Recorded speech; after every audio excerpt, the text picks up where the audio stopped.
Let's face it, stress, tension, चिंता, ये शब्द हमारी डेली लाइफ का एक हिस्सा बन गए हैं।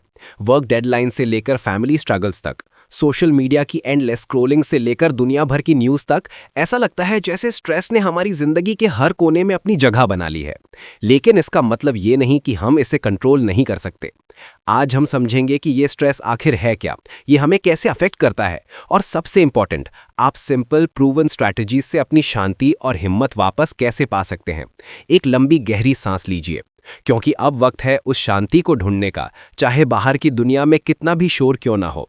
तो ये स्ट्रेस है क्या और हमें महसूस क्यों होता है? सिंपल भाषा में, स्ट्रेस हमारे माइंड और बॉडी का रिएक्शन है किसी भी चैलेंज या डिमांड पर। यह हमारा बहुत पुराना सर्वाइवल सिस्टम है जो प्रेशर, खतरा या बदलाव फील करते ही एक्टिवेट हो जाता है। पर हर स्ट्रेस बुरा नहीं होता। कभी कभी यही स्ट्रेस हमें काम करने, प्रॉब्लम सॉल्व करने या डेडलाइंस मीट करने के लिए मोटिवेट करता है। प्रॉब्लम तब शुरू होती है जब स्ट्रेस कांस्टेंट हो जाता है, इतना ज्यादा कि संभाला ना जा सके। लंबा चलने वाला स्ट्रेस आपके मेंटल क्लैरिटी, मूड, नींद, एनर्जी और यहाँ तक कि फिजिकल हेल्थ पर भी असर डाल सकता है। आपने फील किया होगा सिर में दर्द, कंधों में खिंचाव, हाई ब्लड प्रेशर या पेट में गड़बड़।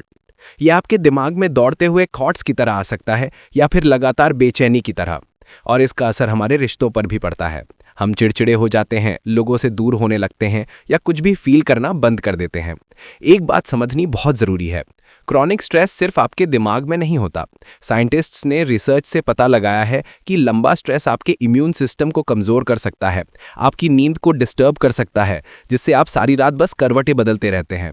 यह आपका ब्लड प्रेशर बढ़ा सकता है, मसल पेन या पेट की प्रॉब्लम्स दे सकता है, और आगे चल के एंजाइटी, डिप्रेशन या बर्नआउट जैसी मेंटल हेल्थ कंसर्न्स को भी जन्म दे सकता है। स्ट्रेस को मैनेज करना सीखना सिर्फ आपको शांत महसूस करने में हेल्प नहीं करता, ये एक्चुअल में आपकी हेल्थ, आपके रिश्ते, आपका फोकस और आपकी ओवरऑल खुशी को बेहतर बना सकता है। तो आजकल की लाइफ इतनी स्ट्रेसफुल क्यों लगती है? कुछ कॉमन ट्रिगर्स हैं जिन पर हम ध्यान नहीं देते। काम का प्रेशर, डेडलाइंस, जॉब की इनसिक्योरिटी, फैमिली में पेरेंटिंग, घर के बड़ों की देखभाल या आपस के झगड़े, फाइनेंशियल प्रेशर जैसे बिल्स, सेविंग्स और बढ़ती महंगाई। और फिर है सोशल मीडिया और न्यूज़ का ओवरलोड। इतनी इन्फॉर्मेशन, इतना कंपैरिजन कि दिमाग थक जाता है। और इन सब के बीच रेस्ट की कमी, नींद पूरी ना करना या अपने लिए डाउन टाइम ना निकालना। अपने स्ट्रेस ट्रिगर्स पर ध्यान देना, उन्हें पहचानना, उन पर काबू पाने का पहला स्टेप है। तो आपको कैसे पता चलेगा कि आप स्ट्रेस्ड हैं? इन सिग्नल्स पर ध्यान दीजिए।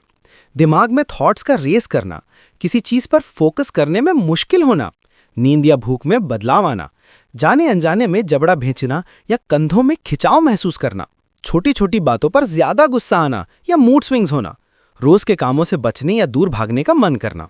अगर आप इन पैटर्न्स को नोटिस कर रहे हैं तो ये एक साइन है कि आपका स्ट्रेस सिस्टम ऑन है और उसे एक रीसेट की जरूरत है। चलिए अब कुछ ऐसी स्ट्रैटेजीज की बात करते हैं जो सच में काम करती हैं। नंबर 1, माइंडफुलनेस और मेडिटेशन। हर दिन कुछ पल शांति से बैठकर सिर्फ अपनी सांसों पर ध्यान दीजिए और अपने थॉट्स को आते जाते देखिए। इसके लिए आप ऐप्स या गाइडेड मेडिटेशंस की हेल्प ले सकते हैं। यह एंग्जाइटी कम करने और मूड ठीक करने में बहुत मदद करता है। नंबर 2, एक्सरसाइज और मूवमेंट। अपनी बॉडी को मूव कीजिए। एक छोटी सी वॉक, कुछ स्ट्रेचेस या म्यूजिक लगाकर थोड़ा डांस ही कर लीजिए। ऐसा करने से आपके ब्रेन में फील गुड केमिकल्स रिलीज होते हैं जो स्ट्रेस को डिसॉल्व कर देते हैं। Number 3, journaling. अपनी चिंताएं, प्लान्स या वो चीजें जिनके लिए आप थैंकफुल हैं उन्हें लिखिए। लिखने से दिमाग का क्लटर साफ होता है और आपको अपने थॉट पैटर्न समझने में हेल्प मिलती है। नंबर 4, नींद को प्रायोरिटी बनाइए। हर रात 7 से 9 घंटे सोने का टारगेट रखिए। अच्छी नींद आपके स्ट्रेस सिस्टम को रीसेट करती है और आपके माइंड को दिन भर के प्रेशर से रिकवर करने में मदद करती है। नंबर 5, गहरी सांस लेना यानी डीप ब्रीदिंग। एक सिंपल टेक्निक ट्राई कीजिए। 4 सेकंड्स के लिए सांस अंदर लीजिए, 4 सेकंड्स के लिए होल्ड कीजिए और 6 सेकंड्स में धीरे धीरे सांस बाहर छोड़िए। इसे कुछ बार रिपीट कीजिए। ये आपके ब्रेन को सेफ्टी और काम के सिग्नल भेजता है। Number 6, social connection. दोस्तों से, फैमिली से या सपोर्ट ग्रुप से कनेक्ट कीजिए। अपने मन की बात शेयर करने से प्रेशर कम होता है। और नंबर 7, बाउंड्रीज सेट कीजिए। ज़रूरत पड़ने पर ना बोलना सीखिए। अपनी एनर्जी को प्रोटेक्ट कीजिए और अपने लिए डाउन टाइम शेड्यूल कीजिए। हमेशा हर चीज़ के लिए हाँ बोलना ही बर्नआउट का सबसे बड़ा कारण बनता है। चलिए एक छोटा सा एक्सरसाइज करते हैं अभी इसी वक्त। जहाँ भी हैं अपनी आंखें एक मोमेंट के लिए बंद कीजिए। इमेजिन कीजिए कि आप एक